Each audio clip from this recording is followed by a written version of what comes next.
Sholat itu dapat menghalangi, dapat mencegah, membentengi orang yang mengerjakannya dari kemungkaran dan keburukan. Tapi kalau dia masih melakukan keburukan, kemaksiatan, kemungkaran, berarti sholatnya perlu dibenahi. Karena maaf, umat Islam ini secara keseluruhan wajib membenahi sholatnya. Karena hampir dari seluruh umat Islam, khususnya yang ada di Indonesia, ini tidak mengerti sebenar-benarnya sholat. Sebenar-benarnya sholat hampir tidak mengerti. Ini saya ulang-ulangi terus, saya mengatakan seperti ini karena memang itu yang selalu terjadi. Ayo coba kita tanya diri kita masing-masing ini. Diri kita masing-masing kita tanya. Kita sholat, kita tahu nama-namanya sholat, kita tahu waktu-waktunya sholat, kita tahu subuh, zuhur, asar, maghrib, isya, tahu semua kita. Berapa rakaatnya tahu semuanya. Tapi kita ketika mulai masuk ke dalamnya, ditanya satu persatu, mulai kita nggak ngerti.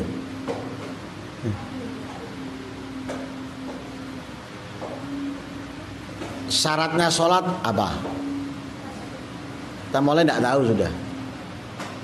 Mulai nggak ngerti sudah. Lah kalau itu apa bedanya kita dengan adik-adik kita itu, dengan anak-anak kita itu? Nggak ada bedanya. Mereka tahu jumlahnya sholat subuh, tahu jumlahnya sholat zuhur, tahu asar, tahu maghrib, isya, tahu. Kapan waktunya mereka pun tahu. Tapi syaratnya sholat mereka nggak tahu. Kita juga nggak tahu. Loh, apa bedanya kita dengan mereka? Nggak ada bedanya. Ini masih syaratnya ini. Rukunnya sholat tambah lagi. Ini jumlahnya aja kita ditanya nggak tahu. Jumlahnya kita nggak tahu. Syaratnya sholat berapa jumlahnya nggak tahu. Apalagi suruh menyebutkan. Nggak tahu. Rukunnya sholat, dari setiap rukun itu memiliki syarat. Rukunnya sholat itu sebagian kitab ada yang mengatakan 13, sebagian kitab mengatakan 17. Sebetulnya 13 atau 17 itu sama. Cuma penempatannya aja yang ini terperinci, yang ini nggak terperinci gitu aja. Lah dari setiap rukunnya sholat yang mengatakan 13, itu setiap rukunnya itu memiliki syarat. Berdiri bagi yang mampu dalam sholat fardu. Loh, itu pun ada perinciannya. Kalau nggak bisa berdiri bagaimana? Kalau nggak bisa dari berdiri duduk. Kalau nggak bisa duduk bagaimana? Itu perinciannya. Terus kalau dia bisa, tapi di pertengah-tengahan dia nggak bisa. Awalnya bisa dia berdiri, mampu, tapi di pertengahan sholat nggak mampu. Bagaimana? Apakah dia tetap berdiri atau duduk? Loh, itu pembahasan itu. Itu berdiri. Belum lagi takbiratul ihram. Takbiratul ihram Allahu Akbar. Itu ada 16 syarat. Allahu Akbar hanya 2 kata. Allah dan Akbar. Tapi memiliki 16 syarat. Satu syarat tertinggal atau satu syarat nggak ada, nggak sah takbirnya. Kalau nggak sah takbirnya, mau nggak mau sholatnya tidak sah. Niat ada syaratnya. Kemudian baca Fatihah ada syaratnya. Ruku ada syaratnya, i'tidal ada syaratnya, sujud ada syaratnya, duduk di antara 2 sujud ada syaratnya. Loh. Nah, ini yang kita kurang mengerti. Makanya harus. Jangan sampai kita tidak mengetahui, tidak mengerti. Sehingga kita nggak tahu sholat kita sah atau tidak, kita nggak tahu. Kita nggak mengerti.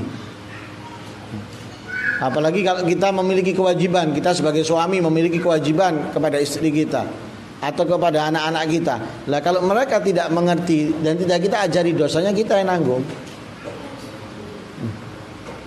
Dosanya kita yang nanggung ini. Caranya memakai mukena yang benar bagaimana? Caranya wudhu bagi perempuan yang sempurna itu bagaimana, yang sesuai? Karena banyak kekeliruan. Banyak kekeliruan. Satu contoh ini dalam perempuan misalnya, mereka itu biasanya rambutnya yang di sini itu kan panjang ya, rambutnya di sini biasanya panjang. Itu biasanya ketika wudhu sama mereka diletakkan di atas telinga. Jadi ketika mau basuh wajah diletakkan di atas telinga. Padahal itu wajib dibasuh bersama dengan wajah. Jadi harus ditarik, dikeluarkan, dibasuh bersamaan dengan wajah. Tapi banyak dari perempuan muslimah kita enggak, justru meletakkannya di atas telinga, enggak dibasuh bersama pada wajah. Padahal itu wajib dibasuh bersama wajah. Lah kalau wudhunya enggak sah, apakah sholatnya bisa sah? Enggak. Walaupun cara mukenanya sudah benar. Itu dari wudhu. Belum lagi cara memakai mukena. Banyak dari perempuan memakai mukena di sini meletakkannya.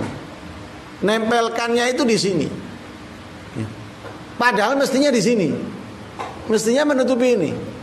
Karena kalau di sini itu terlihat aurat. Ini aurat ini. Ini aurat. Nah kalau di sini terlihat auratnya, sholatnya nggak sah. Mestinya di sini.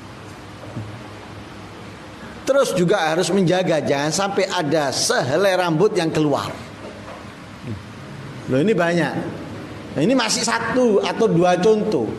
Tapi kalau kita mau preteli satu persatu dalam setiap musola, setiap majelis ini terjadi yang banyak, yang umum, semuanya hampir nggak sah. Nah kita kan nggak mau ya. Kalau kerja dunia nggak dibayar kita nggak mau, nggak digaji nggak mau kita. Kita mau kerja tapi dapat gaji. Gajinya tertunda aja kita demo. Kita tuntut. Apalagi sampai berbulan-bulan. Loh, Allah itu loh tidak pernah menyiksa kita, menghukum kita karena kesalahan yang kita lakukan. Ini kita dari dulu melakukan kesalahan tidak pernah dihukum sama Allah. Tapi kenapa kita tidak mampu memperbaikinya? Dengan belajar dikit demi sedikit. Tidak wajib keseluruhan kita, wajib sedikit ini.